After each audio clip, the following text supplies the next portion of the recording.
Okay, welcome. This is Joel Friedlander from thebookdesigner.com and authortoolkits.com.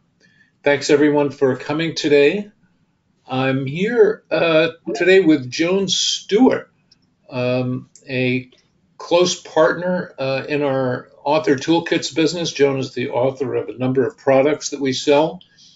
Joan is a publicity professional. She calls herself the publicity hound because when she gets going, she's like a dog with a bone, not going to let go. Anyway, Joan runs the most excellent publicity and PR site, the Publicity Hound. I recommend it highly. She has one of the best email newsletters on the planet Earth. I'm a regular subscriber and I have been for years. And Joan also used to be the editor of a newspaper, and that gave her a unique seat to see a lot of media kits, press kits coming at her and learning how people kind of mess this up and don't get it right. And that's not doing yourself many favors. So without further ado, I'd like to turn this over to Joan, and we're going to be talking today about the Indie Author's Guide to Creating a Killer Media Kit. Take it away, Joan. Thank you, Joel. Hi, everybody. If you can hear me, just say yes in the Q&A box so I know that I am being heard, because if you can't hear me, can you guys hear me? Am I good, Joel? I hear you great, Joan. Okay, good. All right, off we go. I'm so happy you're all here, and I'll tell you, Joel could not have been more accurate when he said how people mess this up. I worked in the newspaper business for 22 years, and I saw every media kits in every stripe and color, from excellent to really horrible. And I want you to create a media kit for your book that is excellent, that's going to give you a ton of publicity. So today, I'm going to walk you through step by step on exactly how to do it. Here's what we're going to cover today. I want to start by explaining why a media kit is so important to your success as an author. I'll explain the 7 major audiences that will read it. There are a whole lot of people there who might access your kit, but there are 7 major audiences that I have in mind that will be looking for specific items within your kit. I will explain how to use it and how not to use it, because there's a lot of confusion over this. And then I'm going to walk you step by step through each of the 10 important items that your media kit should include if you want the maximum publicity and promotion possible. Finally, we're going to tell you how we are going to save you time, money, and stress creating your kit. We're going to actually shave months off the chore of creating it. So let's dive into why these media kits are so darn important. First of all, it is your major marketing package. If you email a pitch to a journalist, let's say you email a story idea about you or your book, and they write back and say, yeah, that sounds great. Can you send me your media kit? And if you don't have a media kit, you have just slowed down the process tremendously, because you're going to have to go create one really quickly because you've got somebody on the line who's interested, and you don't want that to happen to you. You want to have one at the ready to be sent on a moment's notice. You need a kit that anyone can access, and your media kit will be at your website, preferably under a button called Media Kit or Media Room or Media Buzz, so that people can get their hands on the materials at 3 a.m. while you're in bed. Journalists expect you to have this. If you are serious about getting publicity for your expertise or your book, you are going to have for them every piece of information they need to report on you easily. Media kits ensure accuracy in news stories because you are going to hand them on a silver platter all the information they are going to need about your book so they can cut and paste it right into their stories. If you don't have a media kit, they may have to go back and forth with you in an email interview, or they may have to interview you on the phone. That could be a big pain in the neck. You risk them writing inaccurate information, and two pieces of inaccurate information that you don't want them screwing up. The first one would be the website address where people can go to buy your book, and the second one would be the price. If they accidentally lead a digit off of the price and people think your book is $2.95 instead of $12.95, they're going to be mighty disappointed when they come to your sales page or your Amazon page. Media kits help people promote you and your book. And they also give you thousands of dollars in free publicity so that you don't have to buy advertising. Everybody and their mother out there, newspapers and magazines and TV and radio and Facebook and LinkedIn, they're all ready to sell you paid ads. But I am all about free. Let's try to go after the free stuff first before we have to rely on advertising. There are 7 key audiences that are going to be using your media kit. Let's go through them one by one. The first audience is journalists. These include reporters, freelancers, editors, broadcasters, TV people, radio talk show hosts, if they book you for an interview. There's an item in your media kit, and we'll go over this, that radio people in particular are going to be looking for, and you want to make sure you have it. The second audience is bloggers. If you are pitching a blogger an idea to write about you, they may be very interested in what you have to say, and they may be looking for, let's say, for example, photos inside your media kit because they don't have the ability to take a photograph of you. They're on the other side of the world, but they want to write about you, and if you have a couple of photos in your kit that they can use as part of their blog post, all the better. Number 3, book reviewers. This is so important. You have got to have book reviews on Amazon and elsewhere, particularly if you are writing fiction. And reviewers are going to be looking for specific things inside of your kit. If you're selling your book through a bricks and mortar retail outlet or anywhere online, there are specific items, one in particular in your kit that retailers will be looking for, and you want to be sure you have it.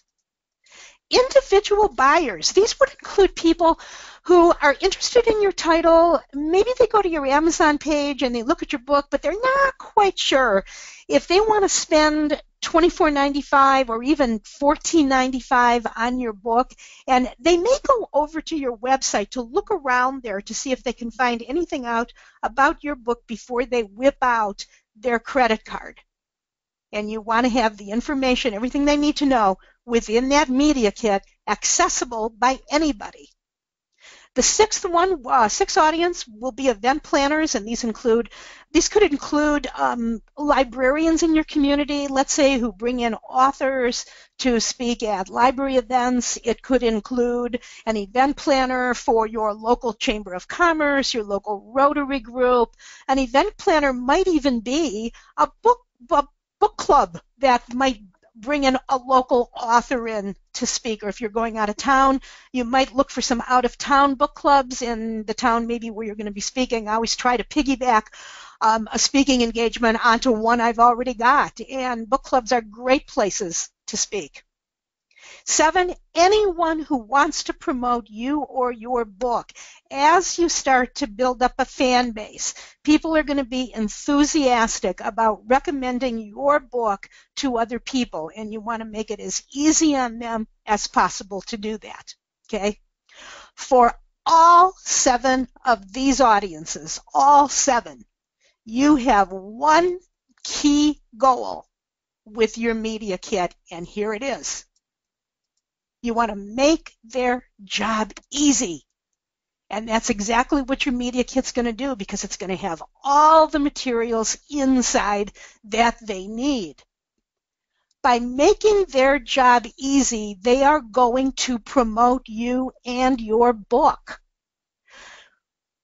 A lot of us, I know, because I see it all the time on social media, so many authors, especially on social media, fall back on this key phrase on social media. It's buy my book, buy my book, buy my book. And I don't know about you. Are any of you tired of seeing this on social media? You're constantly seeing authors hawking their book.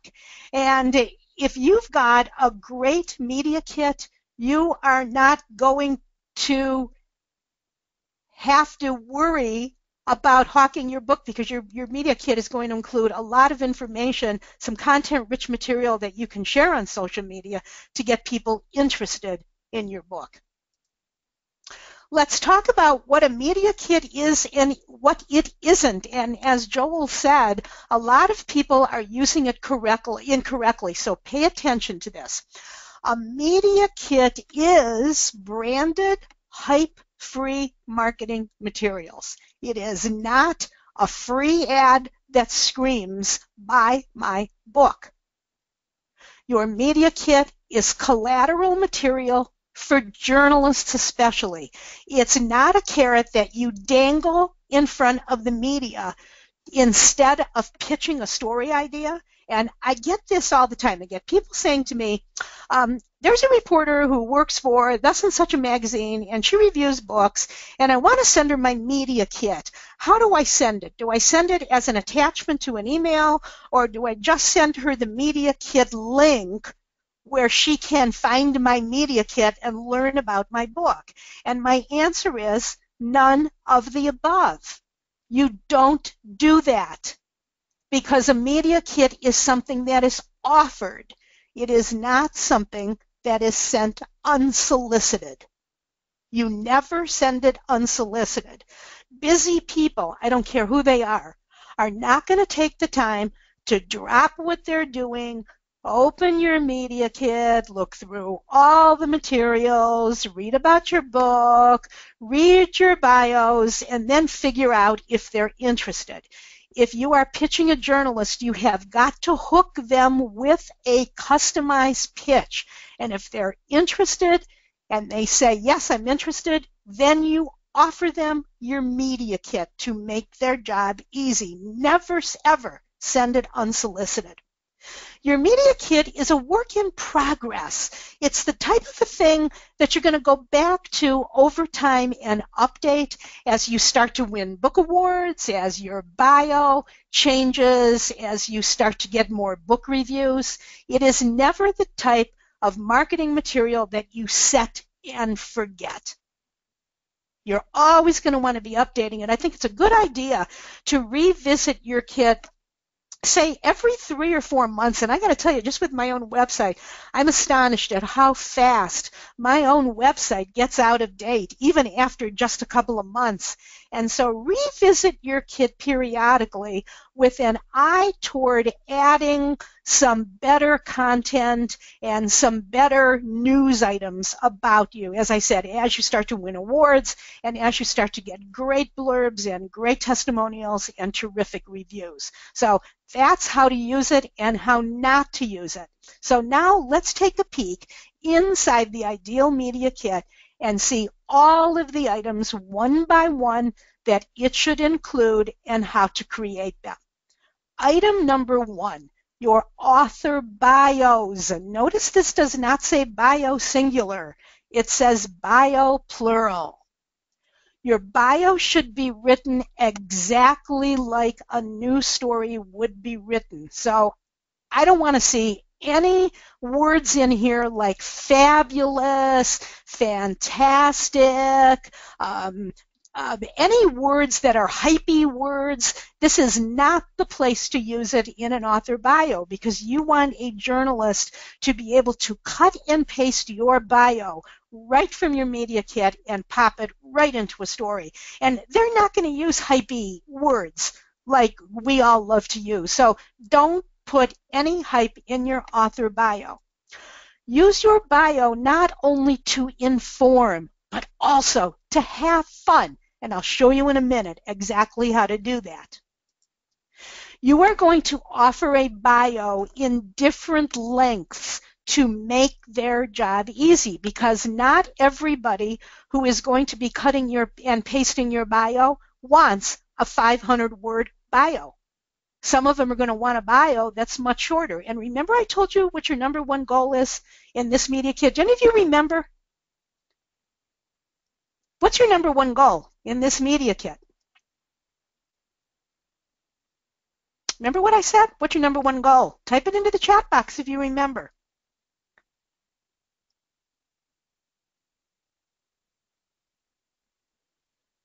Yes, Sue said, make it easy for them. You're going to make their job easy, and you're going to do that with your bio. So let's take a look at the different size author bios that you will need. First, you will need a 2-line bio of about 140 characters. Does 140 characters ring a bell with any of you? What is 140 characters? What would this be perfect for? If you have a 140 character bio and somebody wants to cut and paste it, where might they put this 140 character bio? If you're on social media, you should know this. Talene, Sue, Carolyn, Ian, Wynn, Elaine, Ruth Marie, good, you're all right. On Twitter. Twitter has a limit of, I think it's somewhat higher right now, including the link, but keep a nice short 2-line bio. You might only get 2 lines if you're writing an article, and the editor might only want a short little 2-line bio, so you better have one ready in the media kit. Next, a short bio of about 50 words. The third one would be a medium bio of about 100 words, and your last one will be a long bio of from 400 to 600 words. And in this longer bio, you have much more room to really have fun with it and include some maybe some personal information in here. The bio at my website I think is about 500 words, and I include some personal factoids in there that I like. Joni Mitchell and Laura Nero, and people read that because I will get people emailing me occasionally and they'll say, oh, I didn't know you liked Joni Mitchell. I like Joni Mitchell. And I wonder, how do they know that? Oh, yeah, they were at my website and they read my long bio. So use offer bios in these 4 lengths. There are 2 extras that I want you to include, and the first one is a speaker introduction, a generic speaker introduction of about 250 to 300 words if you are out there on the speaking circuit. And I want to tell all of you right now, speaking is an excellent way to start gathering email addresses, to build an email list. It is a fabulous way to sell books, because from every speaking engagement, from most of them, you should be able to sell books from the back of the room.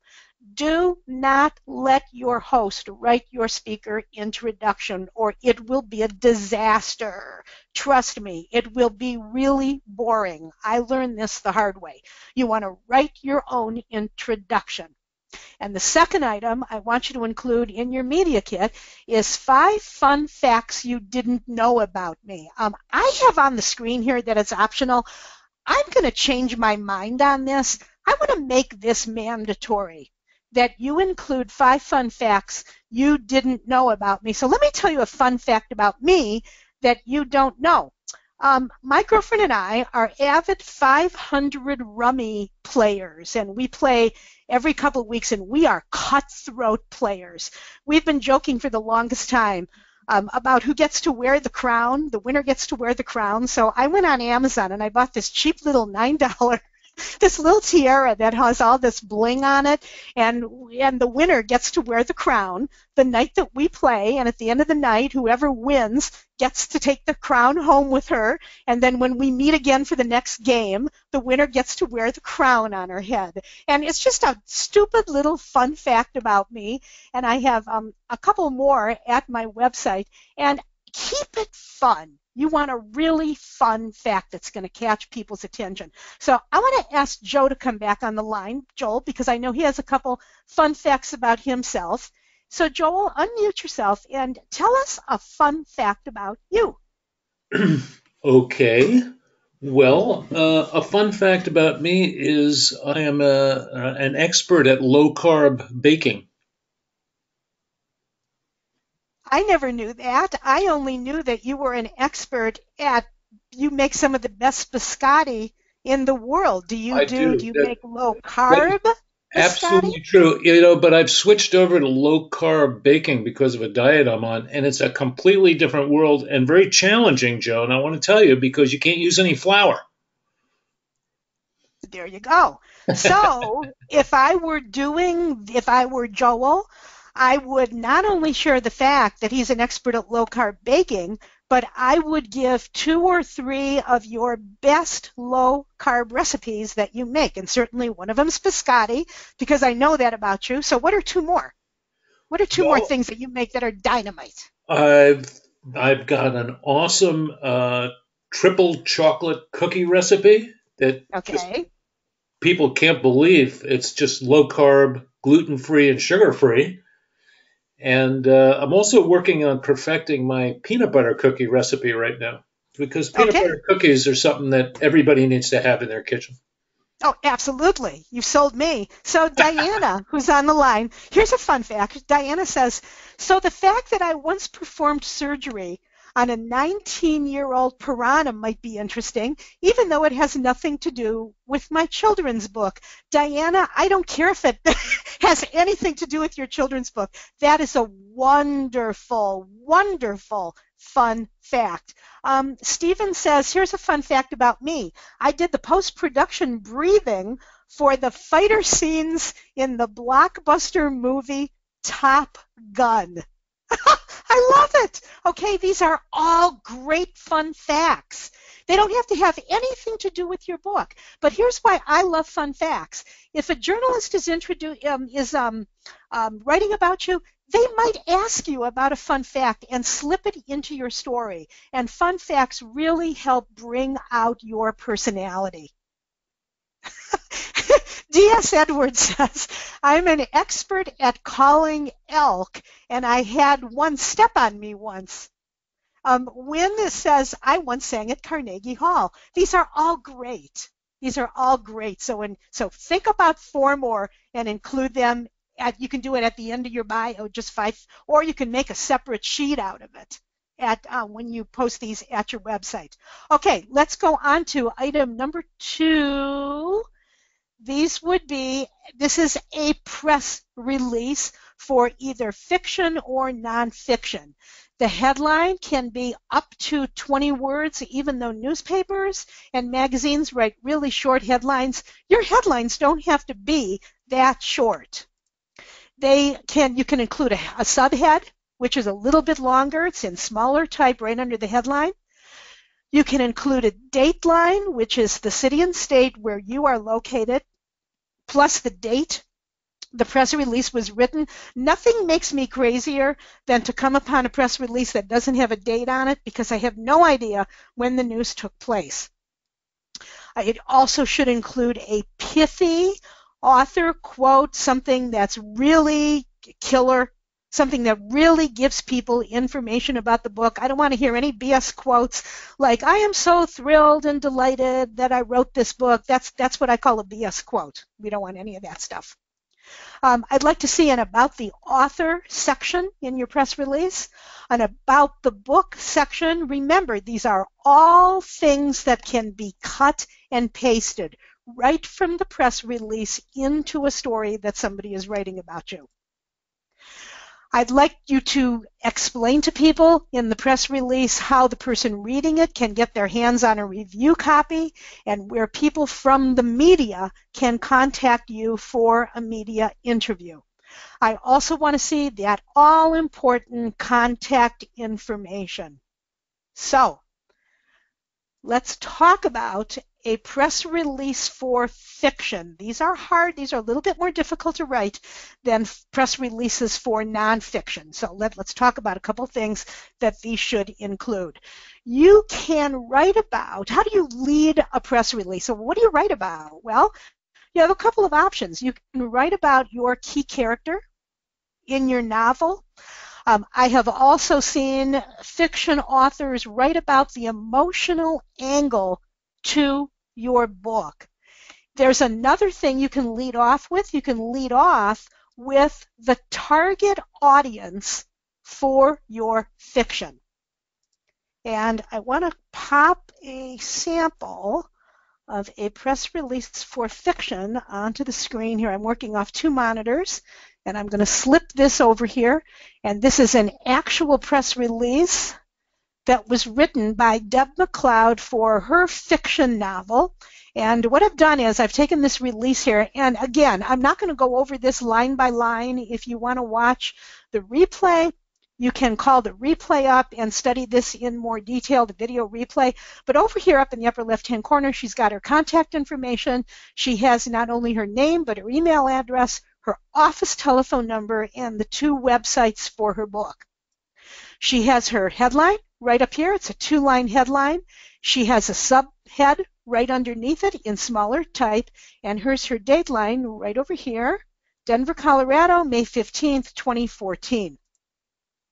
She leads it off by talking a little bit, by giving a quick summary about the book, and then she goes into a longer description about the book, and here is her author quote, up high in the press release, right here, and she says, I wanted to write a story about what might happen if the unseen became real, and the reason that you wrote your book is a really good thing to put into your quote. All of you, many of you, have very compelling reasons about why you wrote your book, and I like to see that in an author quote.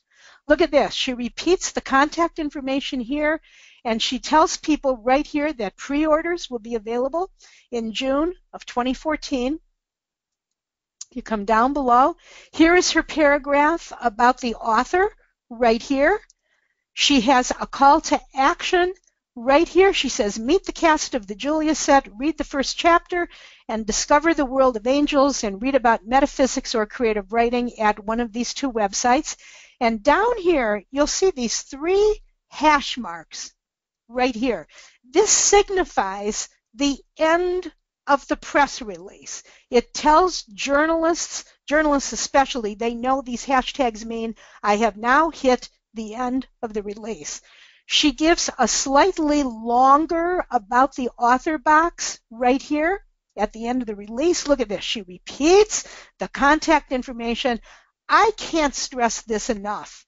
You can't put your website address, your telephone number, or your email address too many times in your press release, and I see so many people, authors, hiding behind contact information, and I don't want you to do that.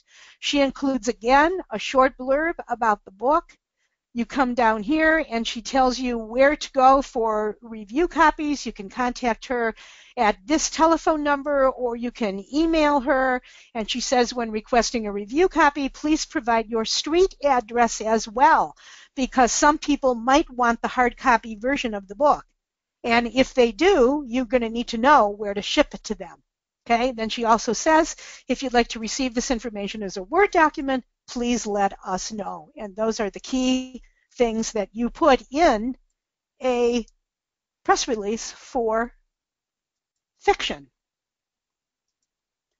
Press releases for nonfiction are a lot easier to write because the key thing that you need to concentrate on in the lead, in the headline, is the solution to the problem that your book is about. This is the best angle. The problem solution is what I think is the logical way to write a press release for nonfiction.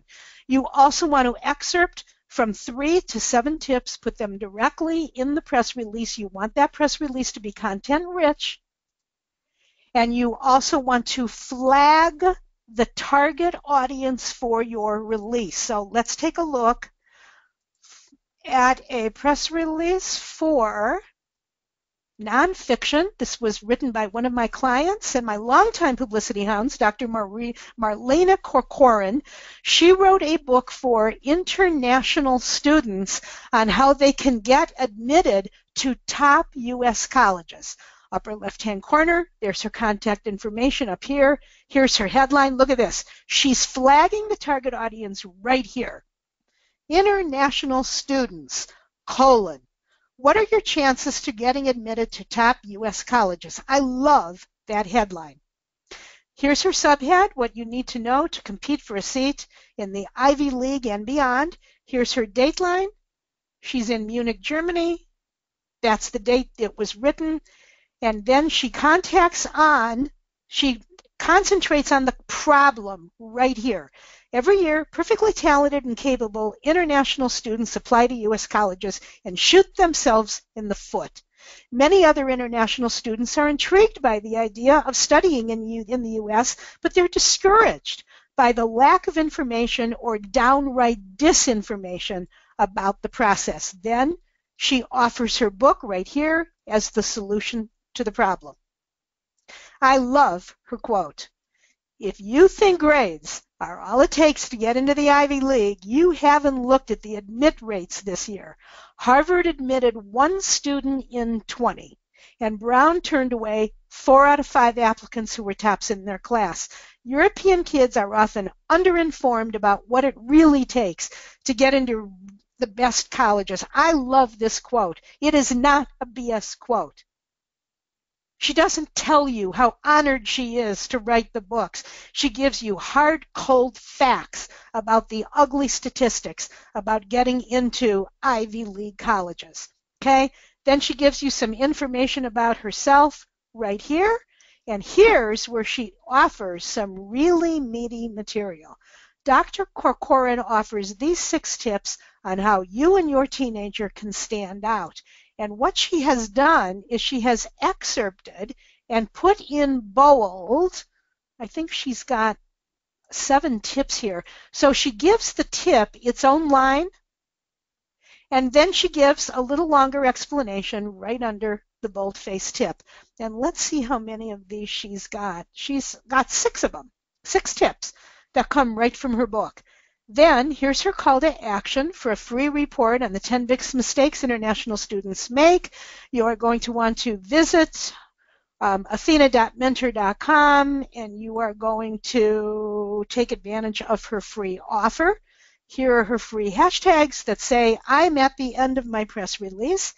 And she has got her about the author section, and then you come down further, and she has got her about the book section, and she has got her review copies and media interviews, and she has got her foreign phone number, and she's got her email address, no doubt, on how to get in touch with her. That's how you write a press release for nonfiction. Okay. Let's take a look at the next item. This is item number 3 in your media kit. It's your book synopsis, and it is the most important information about your book on only one sheet. If people looked at any one thing to get an overview of what your book's about, it's going to be the book synopsis. It is great for scanners and for people in a hurry. It is going to include your synopsis in 4 different lengths. It's also going to include something called 5 points of interest. What's a point of interest? Well, a point of interest could be anything that you want it to be. A point of interest could be the fact that the book takes place in New Orleans, Louisiana in the 1930s. That could be a point of interest. A point of interest could be an interesting factoid about the time period where the book takes place. The point of interest could be something like a fiction author I know actually names his fiction characters after fans of his novels. He has these little contests where he'll say something like, if you want me to name my next character in my next science fiction novel after you, tell me a little bit about yourself. And he once had a minister say, I want you to name one of your characters after me. I love your sci-fi novels. And the author actually named a chaplain after this real live minister. So a point of interest could be anything interesting about your book that you want to tell people about. It will also include book details and purchasing information, all on one handy sheet. Number 4, you are going to want to include a sample chapter. The sample chapter will include a cover image of the book. It will include your title. It will include the sample chapter, and the best sample chapter to start with is usually the very first chapter, because it's going to hook people immediately, and it's going to want them to see the rest of the book. And if your sample chapter happened to be sample chapter, let's say number 15, they might not be as engrossed because you're going to be introducing all these things in chapter 15 that are going to be foreign to them because they haven't read chapters 1 through 14. So start with the first chapter and make that your sample chapter. This should also include the table of contents of your book so they can see what comes next. And some of you have some very enticing chapter titles. You will link to your Amazon reviews, and you are also going to include where to buy links, because Amazon is not the only place where people can buy your book. Some people may want to buy them offline. Tell us which bookstores they are available in. Item number 5, sample interview questions. If you are doing interviews with broadcast media, like radio and TV people, they are very busy people. And this guy in the light blue shirt on the right is the host. And the guy in the dark blue shirt on the left is the author. And the author always wants the host to read the book before they do the interview. And I'm going to tell you right now, almost nobody is going to read your book. They are way too busy. And if you can walk into the station with a ready-made list of about 6 or 8 questions that they can ask you, because they're jumping from one program to the next. They have just gotten rid of a guest who's just walked out the door, and you've just walked in, you've sat down, you put the headset on, they've mic'd you up. They're all set to go. They will love it if you can hand them a list of ready-made interview questions. If you're doing a radio interview by phone, you can ask the host if they would like you to email them a list of questions from your media kit, and they will be very happy you offered. Now, this doesn't guarantee that they're going to use all the questions or any of the questions, but it gives them a little safety net to fall back on if they've been working 12 hours that day and they're dead tired and they can't even think straight. They can just look right on your list of questions and ask you the questions that you have right there. And the other big advantage is they're questions that you're going to be able to answer. So this is the big advantage to having a list of sample interview questions. Item number 6, book review excerpts. You want anybody reading your media kit to see excerpts of the very best book reviews that people are leaving. It could be on Amazon, it could be bloggers who are reviewing your book. It could be any reviews that you've gotten from Kirkus, for example, or if you're lucky enough, Publishers Weekly, or what is the other one? Is it Blue Ink? Joel, is that the name of it? Is it called Blue Ink Reviews? I think that's the name of it. That sounds familiar, Joan. Right. There are some places where you can pay for reviews, and there's a lot of controversy in the publishing community about whether or not you should pay to get a review like a Kirkus review. I come from the school that says if you can get a paid review and it happens to be a good review, and again, there's no guarantee that if you pay for a review that it's going to be a good review, but if you pay, let's say, for a Kirkus review and they give you a good review, I want to see you excerpt parts of that review for your media kit. Number 7, a contact information sheet. You need to give people every single opportunity to connect with you. I want to see an email address, a telephone number. You don't have to put a mobile number in your media kit. I don't include my mobile number in a media kit because I don't want the whole world to know how to reach me on my mobile phone.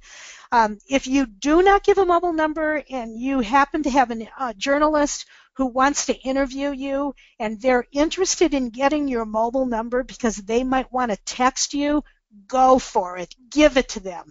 Don't worry about them giving that mobile number to the whole world. They're not going to do that.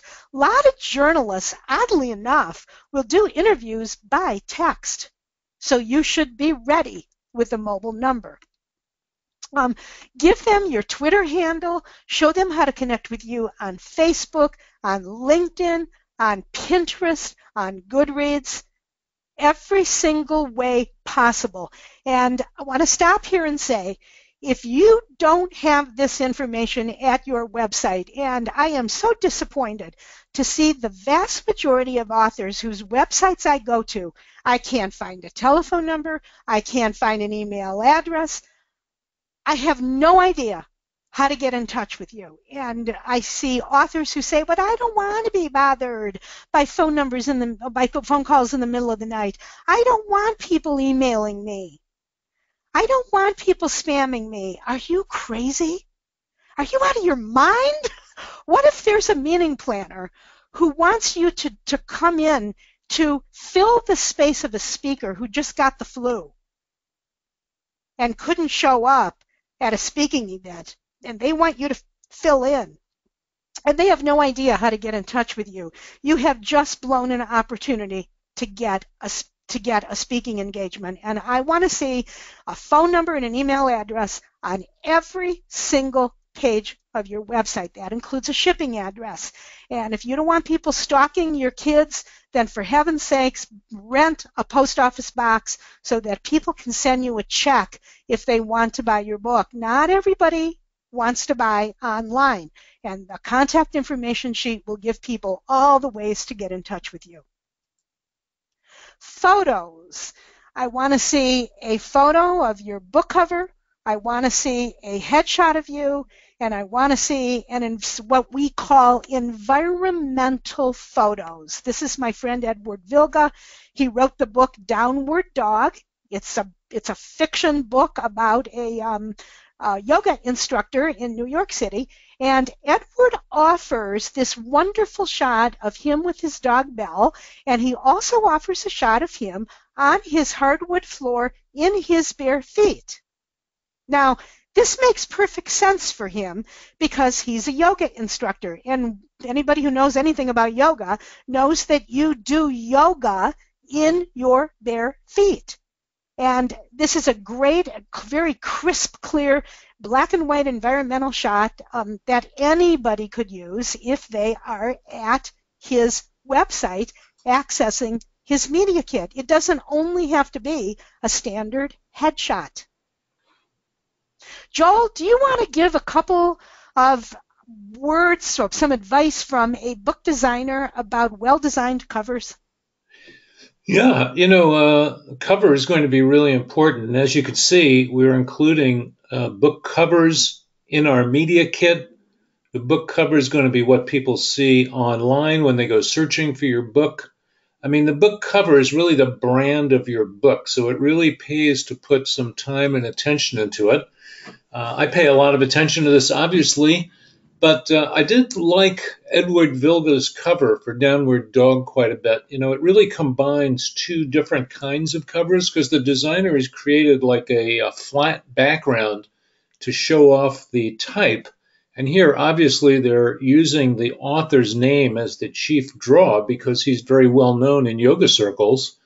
And you could probably put Edward Vilga on there and publish any number of books. But then, in addition to the flat blue panel that really is absolutely the best thing to show that title and author name, then they vignetted out that panel and shown the New York City skyline which really gives you it places you in a specific place. And obviously, Edward is a New Yorker, so this is totally appropriate for him, and it really adds another dimension to the cover. So I like this cover, and I think it was well done. I love the cover, and when I first saw it, I couldn't stop looking at it. And also, notice the A in the word downward is the down. If you know anything about yoga, that's the downward dog position when you're down on your hands like that. And I love the design. And Joel and I and many other publishing experts, we see so many authors coming to us with covers that are just horrible. They scream, I'm self-published. And so if you work with any of us and we don't like your cover, we're going to tell you, because I just think that if you hire a professional designer to design a cover, it is going to be money well spent, especially if you want to sell your book in bookstores. If they see that your cover looks like crap and if it screams self-published, you don't have a chance of getting into bookstores.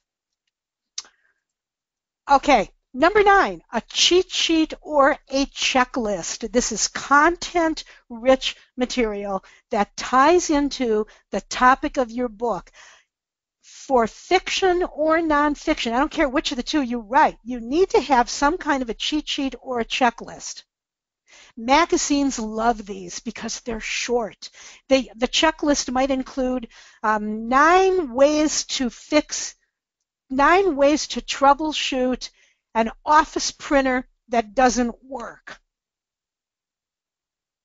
I have seen magazines use these short little items in holes that they have on a page that they need to fill. They may have a long article that has maybe a 4-inch hole on it, and they need to fill the hole. And if they happen to have a checklist from you, even if the checklist doesn't pertain to the article that's on the page, they may pluck it out and use it. And make sure it's short. 9 tips for finding the perfect pet. This would be a fabulous cheat sheet or a checklist to offer if you happen to have a fiction book about a cat or a children's book about a turtle or a bird. There's the printer idea. How to fix your printer. A 9-step cheat sheet. This would be great for nonfiction authors who have written books for, let's say, an entrepreneur like me who has a home office. Offer a cheat sheet or a checklist. Think about, for you fiction authors, think of a problem that your key character has and offer a cheat sheet or a checklist on how to solve the problem. Keep it really short. It needs to have a headline, tips, and a call to action at the end. And the call to action can be whatever you want it to be. You can lead people to your Amazon page. You can lead them back to your website. You can lead them to an opt-in box where you're offering some kind of a free giveaway in exchange for their email address. It can be whatever you want it to be, but be sure to include a call to action. Item number 10. A speaker one-sheet. I want to see all of you out on the speaking circuit, even if the only place where you're speaking is your local library. Your speaker one-sheet is specifically for event and meeting planners. It explains what your value to your audience is. This is a very old copy of my speaker one-sheet. It includes your programs right here down the right-hand side or anywhere on the sheet. It includes a little bit of information about your book. It includes testimonials from happy people who have brought you in to speak to their audiences.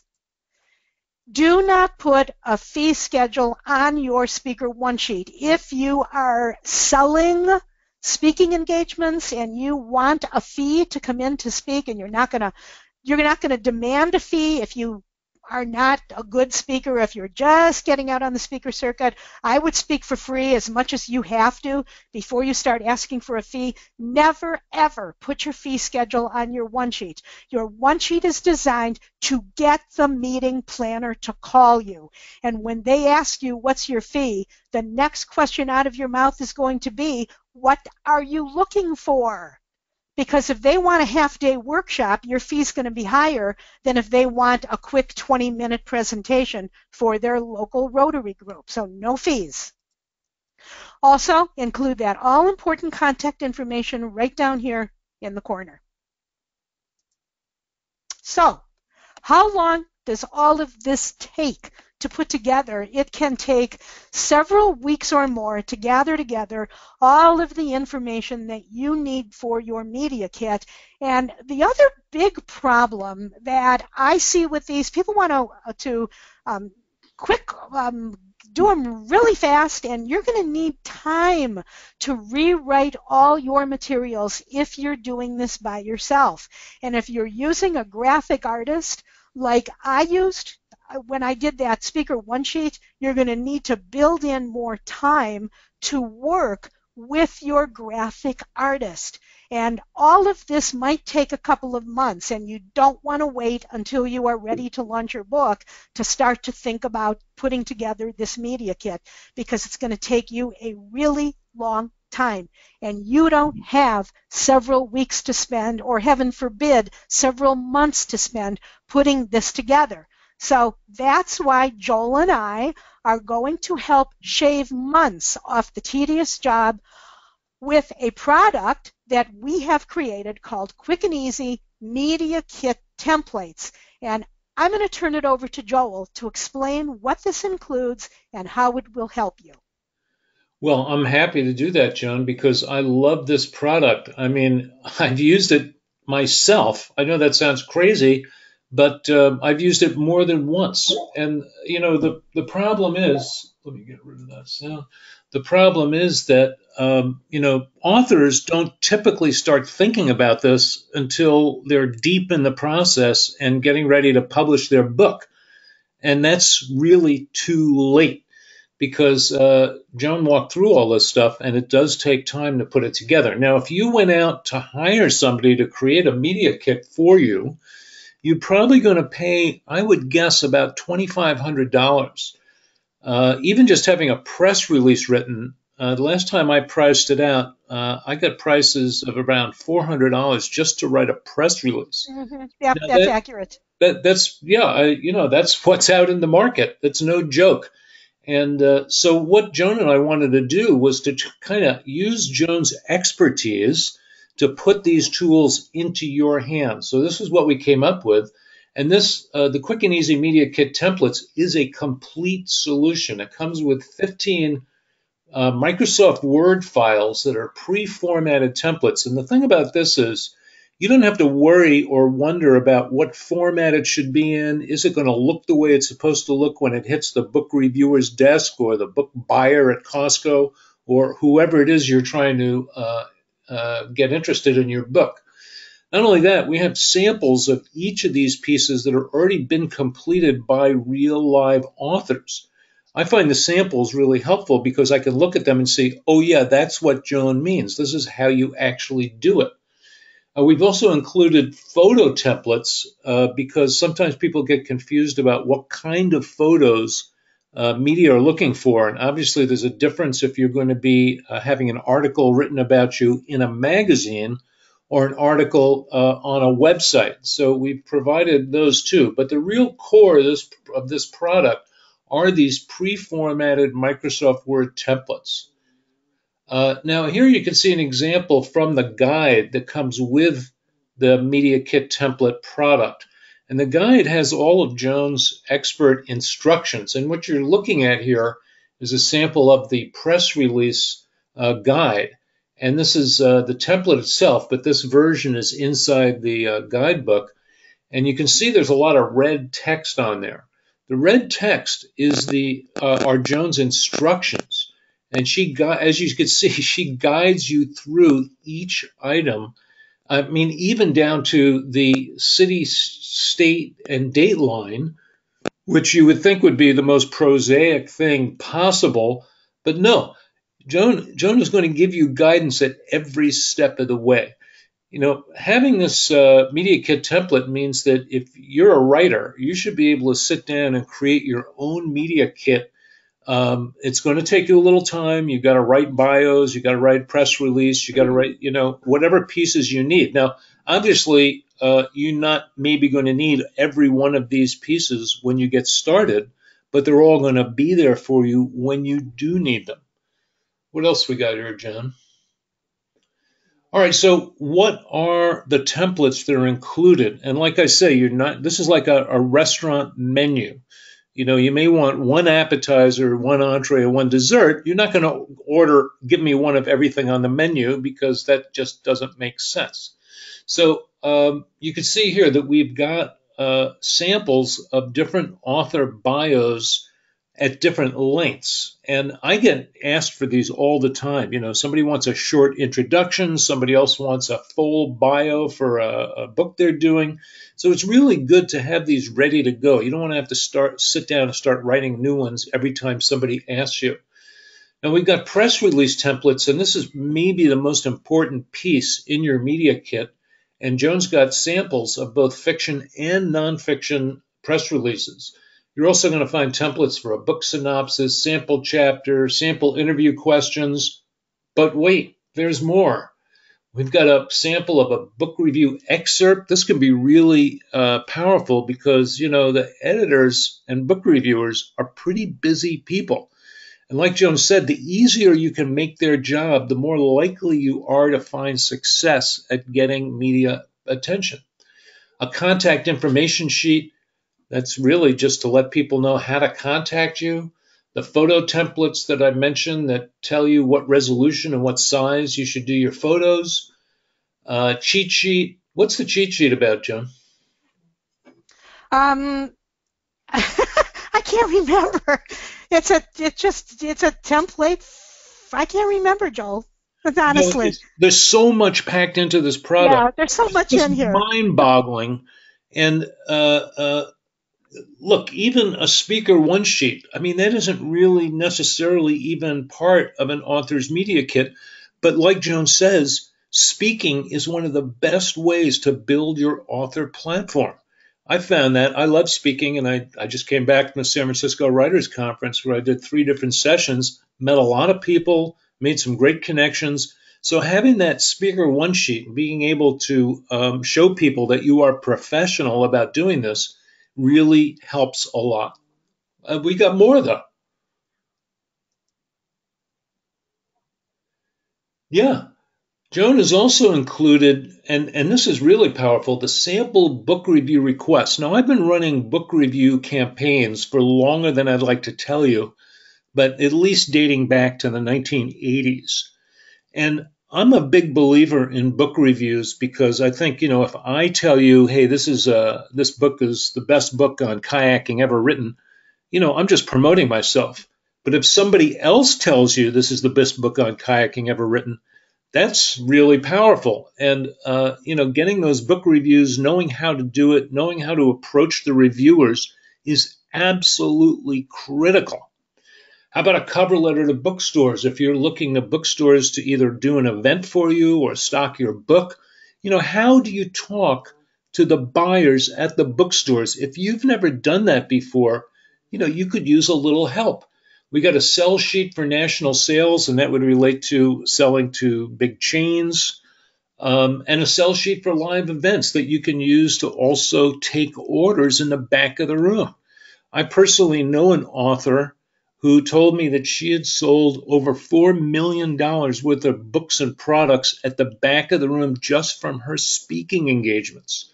That was over a 10-year period, but if you do the math, that's a pretty amazing income just from speaking and selling stuff in the back of the room.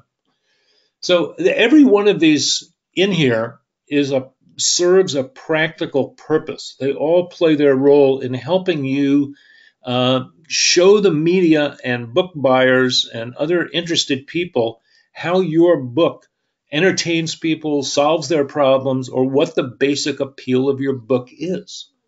What's next, Joan? All right, so here's what we did. We put all of this together into the Quick and Easy Media Kit templates. We've added as a bonus Joan's terrific report, tips for rewriting your boring author bio. Yeah, now that's actually not nice. But the fact of the matter is that But it's true. both Joan and I know that 99% of the author bios out there are absolutely boring. I grew up in Elderberry, Massachusetts. I had a little cat that was my best friend. I mean, come on, nobody's interested. What they're interested in is what can you do for me? So learning how to write an interesting author bio is really very cool. So there's 15 Microsoft Word templates, the special report.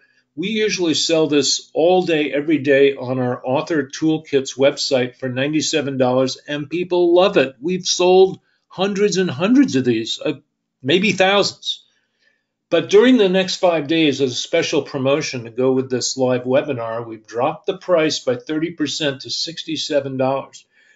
And, I think that's an incredible price. It's very aggressive. You can't even get somebody to write a press release for you for $67.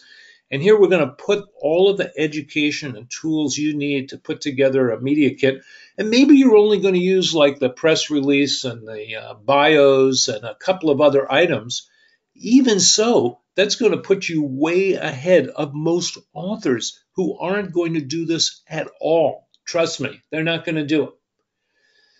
Now, I also realized that a lot of this is new to indie authors. Maybe you're a school teacher or an engineer or an electrician and you've written a book and now you're trying to figure out how you're going to market that book and get it to people. But some people need more training. So we created another version. So we added to that the standard media kit toolkit for indie authors. Joan has added a whole bunch of training. If you feel like you need more training to really put this to good use, this is where you want to go. Because what we have here is 3 amazing training videos, like how to write headlines. That's worth its weight in gold, trust me. How to sell books by the truckload, and how to use social media connect with journalists. Also worth its weight in gold. It sells for $50, but imagine if you could get on social media and start interacting with journalists who are interested in what you are writing about. Man, that is 75% of your battle right there. But we've also included 89 reasons to write a press release, because people, usually they write a press release around the launch of the book. But the press release is a really great vehicle for getting your name, your book title, and your website into newspapers, magazines, blog articles, all kinds of places. And you can write a press release for lots of reasons. You don't have to just write one when you launch the book. We've also got 27 book review and recommendation sites to help you get more book reviews, and a copy of Joan's ebook, How to Be a Kick-Butt Publicity Hound. Now, if you were to add all that up, and these are products that Joan sells on her website every day, that's $407 total. And just almost an amazing education in how to work the media. But during the promotion, you can get the whole shooting match for $97. I think that's unbelievable, to be honest. And but 5 days only, we are releasing this product for only $97. Now, I think between these two, if you feel comfortable with media, if you've done this a little bit before and you just want those templates and Joan's guidance, that $67 standard package is really a phenomenal value. If you're kind of new to this, I would really recommend getting the Plus edition. It's only $30 more, but it delivers hundreds of dollars in targeted training to help you actually put this product to use. Now, we also have another version of the Quick and Easy Media Kit templates, and this might be interesting for people who really like this kind of thing and realize that, hey, creating a media kit isn't that hard.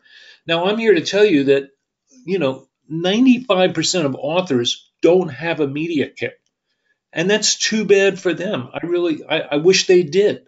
But if you're somebody who actually likes doing this stuff and finds that you have a knack for it, we will sell you our commercial edition.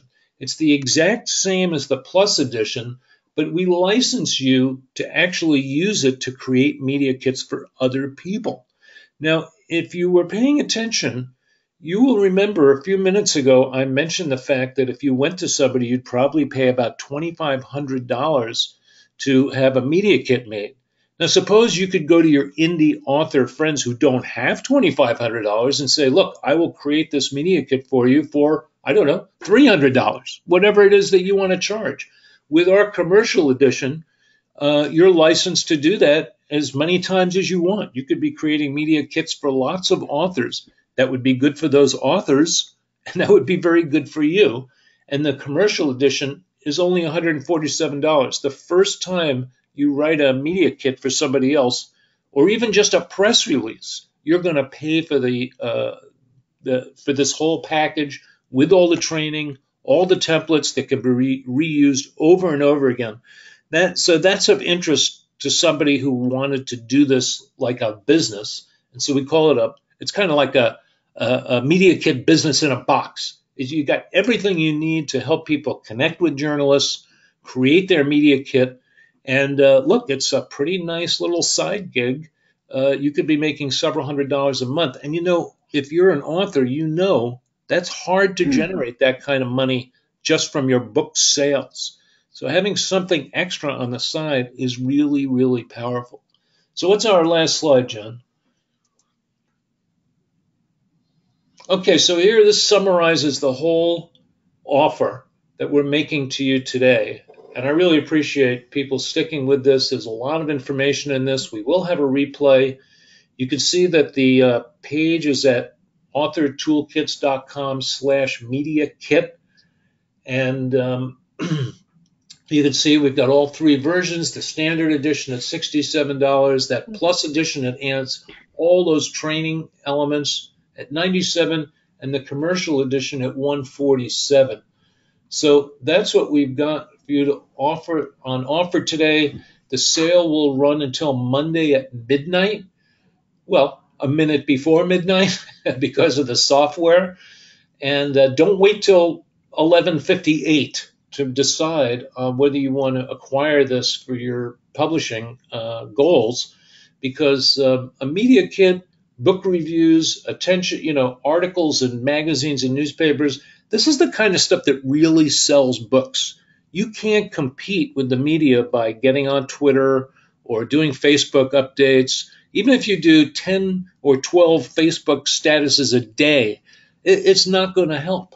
It's really, Facebook ads are good if you know how to do them, but you could spend a lot of money on Facebook ads while you're training yourself.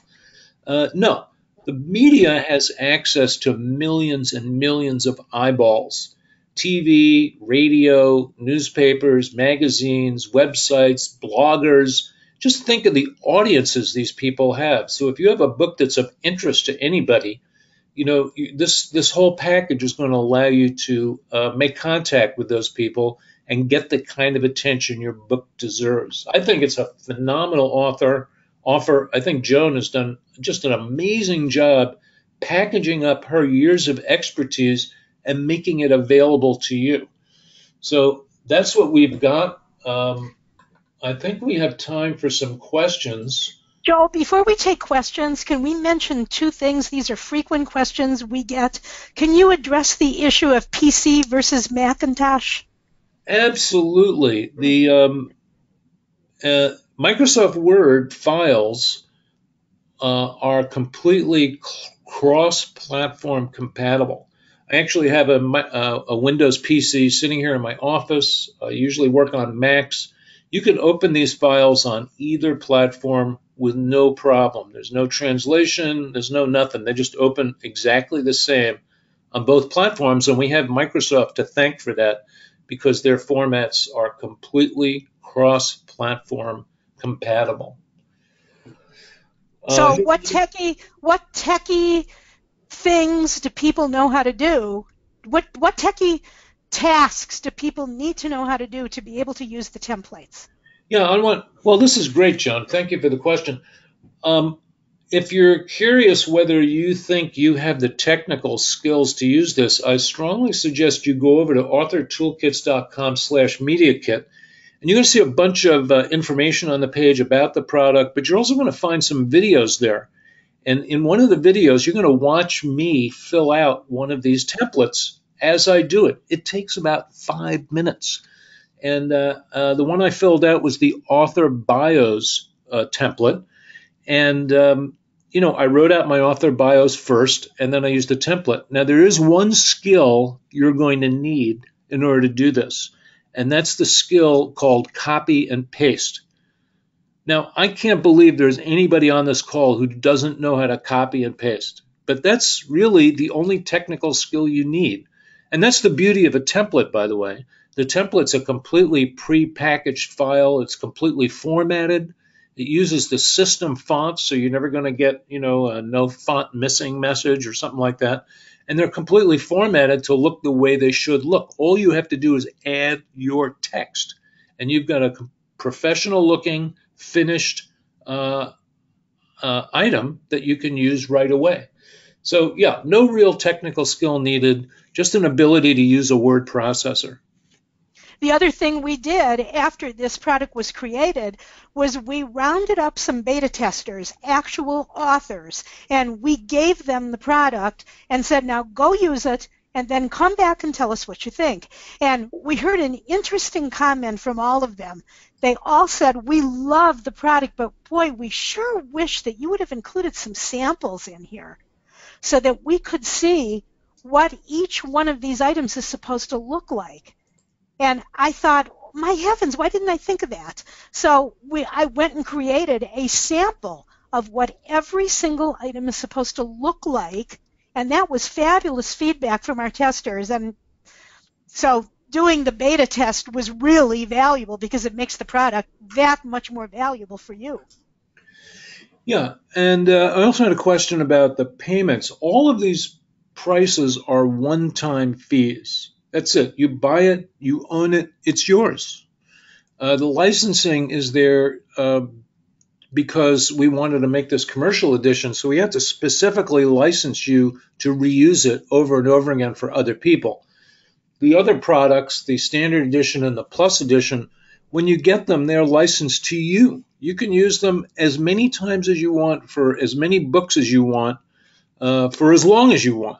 But they're for you and your books. In other words, it's a single author package. That's what the license is. So if you want to do it for other people, you need that commercial license, which, by the way, if you look at it, is basically on sale for half price right now. I mean, it's normally $300, and it's a pretty good deal at $300 because, we're giving you something that you can make money with. But until Monday, and I think, we may have reduced that too much, but I can't go back now because there it is on the screen. So that's what it is. It's $147 for that commercial bundle. We will be emailing out a link to a replay of this webinar later today or tonight. So watch for that. And if you have any other questions, put them in the question box. Let's see what else we got. There are a couple questions here. Somebody wants to know, she's got 10 books written. How does she handle that on her Speaker One sheet? I wouldn't put 10 book covers on there because I would use that space to communicate the value of what your presentations are to your audience, and I would also use that valuable real estate for testimonials. I would certainly say you're the author of 10 books, including, and then take the one book that you really want to highlight and put the cover of, that might be your most recent book, and put the cover there right on the author one sheet, but I wouldn't put 10 covers. That's too much real estate. Will there be a sample for the checklist cheat sheet? There's a sample in the product. There's a sample of all 10 items. Okay. Here's a question from Blaine, who says the advice was not to pitch with the media kit. Yes. Sure where that came from, Joan. Blaine goes on to say obscurity is the prime enemy of all booksellers. So explain again how the kit would help get the word out about having a kit. Sitting on a lonely Okay. site with little traffic doesn't seem like a great way to monetize. You are absolutely right about that, Blaine. Yes, you're not going to. Okay, first of all, let's talk about what to do with the media kit after it's published. You are going to have a digital media kit available at your website, and it could be under a button, under a navigational button from your homepage called Media Room, Media Kit, Media Buzz, and you're going to take each item and put it and give it its own page. And Joel does a fabulous job of this at his site.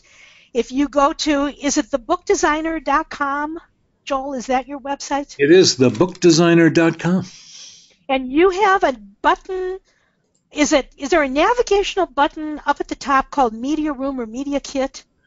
No, it's a little bit buried, to be honest, Joan. It's something I got to move Okay. to the main menu, So but it's just do a Google search for, and I do this all the time, Joel Friedlander Media Kit. And you will see that he has individual items of his media kit all lined up on one page. And then he also gives the visitor, I believe you give the visitor the option of having it sent to them as a PDF file. well. The Is that option you correct? have there is the way I've set it up, Joan, is that each individual piece is available as a download, and then there's a zip file with a whole thing in it. So if you just want to That's right. download everything, that's a single download. If you just want a Right. photo of the book cover, you don't have to download the whole thing. You just download the photo of the book cover. So that gives you Exactly. tremendous flexibility. So the fact that your media kit is at your website doesn't mean a hill of beans in terms of your ability to get publicity unless you are pitching story ideas, content, sharing information to specific journalists, to reviewers, to bloggers, and to people who you want to cover you. Okay, let's say that you want to write a guest blog post for a blogger. You would go over to that blog, make sure the blog is a good fit for you, read some of the blog posts over there, and then email the blogger. I would email him 3 ideas on guest blogs that you would be willing to write for his blog. Give him a choice of yeses. Don't just give him one idea. Pitch 3 blog ideas, and then he may come back and say, let me know, what more can you tell me about you? And you can offer him your media kit. If you might be pitching a story idea to a freelance writer about your expertise. You might be, let's pretend that you are the author who has written the book about how to keep a home office running smoothly. You might offer a freelance writer who writes for entrepreneur.com a list of tips on money saving tips to run your home office. Okay, and they come back and say, oh, I love that. What else can you tell me? You can write back and say, I can offer you the best 12 resources on where to get inexpensive office supplies, and I also have a media kit that includes information about my book, and it also includes a cheat sheet or a checklist on the topic of whatever the checklist happens to be about. Would you like my media kit? And they will probably come back and say, sure, I'd love to see it if they're interested in your story. Remember, the media kit includes information that's going to make them cover you more easily. So don't use the media kit as the carrot that you dangle in front of them to get publicity. You have to pitch a great idea to them, or a couple of great ideas, or simply offer yourself as an expert who they can call on if they are writing about home offices. Perfect. Now we have a couple of questions, Joan, and one was about the no fee rule you talked about. I think somebody wanted to know if they should put their fee schedule at their website. No, don't make your fee schedule public. I never quote fees, ever, until I know what that person wants. And I'll tell you why. Okay, here's why. Somebody somebody emails me and they say, what is your fee for a speaking engagement? And I write back and say, my fee is $2,500. Okay? I would never do that because I want to quote a figure to them that also includes follow-up. I might want to include a fee that includes a webinar with people who attended the live event 1 month later so that I can answer follow-up questions. So I don't know exactly what that person wants. So why would I quote a fee? I don't know if they want a 20-minute presentation, if they want an hour-and-a-half presentation, if they want a half-day workshop, if they want a full-day event, or if they want a half-day workshop with 1 or 2 follow-up webinars. I don't know what the audience needs, and I want that meeting planner to call me and talk about it. And once I find out, they may need something that's more than what I would ever think of including in a fee. And I want, obviously, as much money as I can make from this client. So you want the client to call you to tell you what they need. And once you find out what they need, you can then make some suggestions of things that you can offer and give them a choice of yeses. I have A package, I have B package, and I have C package that I can offer you. And one is more expensive than the next. That's how I do it. Very interesting. That's very valuable. I'm making notes here, John. Yeah, don't put your fee schedule at your website because you might be automatically eliminating people who don't want to pay your fee. And your fee might also include, the fees are always negotiable and people are always going to try to talk you down, and you never want to just simply lower your fee unless you are removing value from the package. Once they know that you're willing to come down, they're going to try to nickel to dime you to death on every single thing they buy from you. And don't do that. Okay, here's a question from Diana who wants to know what kind of samples would you recommend if the book in question is an illustrated children's book?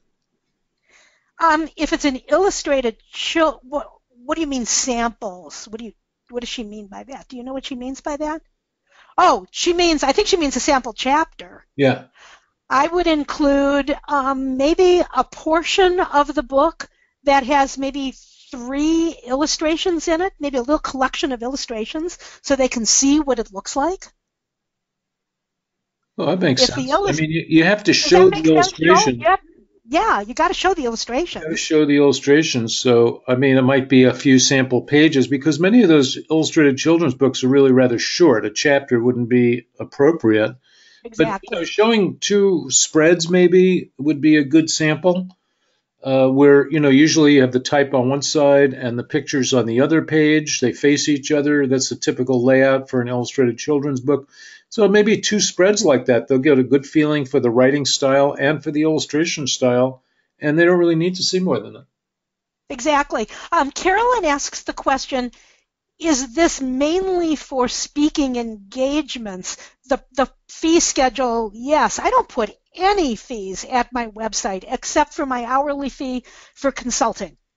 Okay, I've got my hourly consulting fee at my website if you want to rent my brain.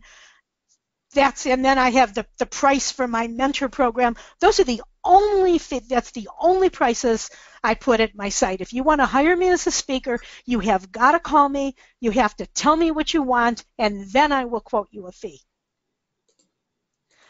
Okay. It was an interesting question Diana had about the author. Frequently authors will write an about the author for the author page at the back of their book. Uh-huh. And she wanted to know if that's the same thing as writing these author bios. It might be. It might be. It might be. For the back of the book, the about the authors for the back of the book, this is what I was taught. I was taught that back of that book is really valuable real estate, and you need to sell the person holding the book in their hand on why they should buy the book. So that about the author paragraph might be pretty puny on the back of your cover. That might be only a 50-word bio. That might be your 50-word bio, Yeah. that thing that's on the back of your book. And remember, your media kit also needs to include the 100-word bio, and it needs to include that longer 400 to 600-word bio as well. You would never put that long a bio on the back cover of your book, because that's valuable real estate that you're going to use to sell people on why they need to buy the book. Yeah, but it's a good point also, Joan, about why you need different length bios, because many nonfiction books and fiction books as well will have an about the author section at the back of the book. And that's going to be a long bio. You can go long there if you want, because I mean, if you think about it, the people who are reading that have probably finished reading the book and they are interested. So you can put, your whole long bio. Now, when you flip to the back cover, you're going to be using probably the shortest bio you have, because like Yes. Joan says, the real estate there is in demand. There's a lot of other things you need on your back cover, and there's just not a lot of space. It's important to have that because people like to relate to the author when they buy the book. So it's a good example of why you need all different kinds of bios. A long one for inside the book, a very short one for the back cover. Yes. And David points out that he always writes his author bios in the third person, and that is how they should be written. Yes. Why? Why in the third person? Let's put your thinking caps on. Why are you writing your author bios in the third person?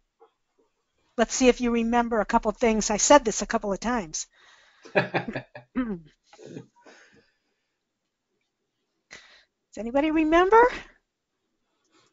Nope. Nobody remembers, John. You're writing it in the third person so they can cut and paste it. Yeah, making their job easy, aren't you? Making their job easy. And when you refer, here's another little tip. When you refer to yourself on second reference, refer to yourself last name only. On first reference, it's Joan Stewart. On second reference, I refer to myself as Stewart, because that's how they do it in the media. Perfect. Mm-hmm. Well, I see that we've run out of time, and I wanted to note that Wynn Day did have that. She did answer that question, so the reporter could copy and paste it directly.